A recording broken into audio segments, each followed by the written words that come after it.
Какво всъщност означава да си пълнолетен? Изведнъж се събуждаш по-умен, по-здрав, по-адекватен и Изведнъж ти е разрешено да пушиш цигари, да пиеш алкохол, да правиш секс, и да излизаш навънка след 10 часа и дори да дишаш.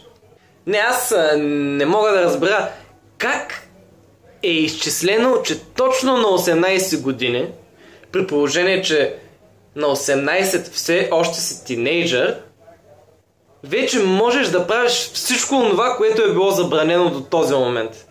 Ако говорим за физическо или интелектуално развитие, аз съм имал съученици, които в 8 клас са били по-развити от мен, колкото съм аз в момента. А това беше преди 10 години.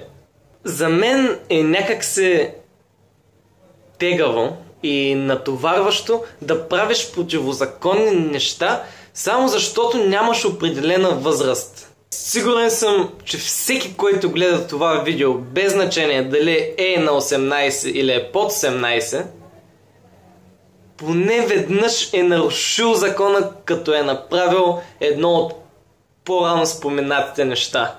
Което означава, че всички вие, както и аз, сме престъпници.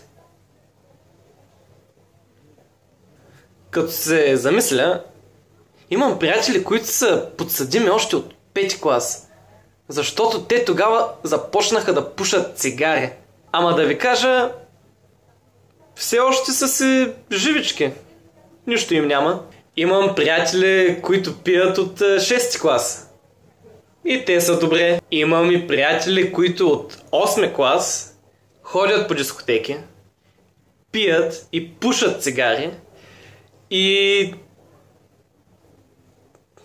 като цяло не съм ги чувал скоро. Друг момент е, че не можеш да караш кола, ако нямаш 18 години. Тук отново не знам възоснова на какви изчисления са преценили, че се събуждаш на 18 и изведнъж си способен да караш кола. Но ако трябва да съм честен, може би това е една от малкото забрани, които подкрепям. Даже при жените мисля, че трябва да се изискват минимум 28 години за шофьорска книжка.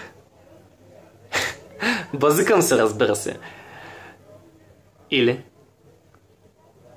Въпросът тук е, има ли смисъл от пълнолетието, или в съвременния свят, в който младите са много по-отворени, отколкото са били техните родители на тяхната възраст, прага на пълнолетието може да се понижи до, да речем, 16 годишна възраст. Ще се радвам да разбера какво мислите и вие, като коментирате под клипа, или го споделите, или не го споделите, или не знам вече какво да говоря, така че вие сте на ход.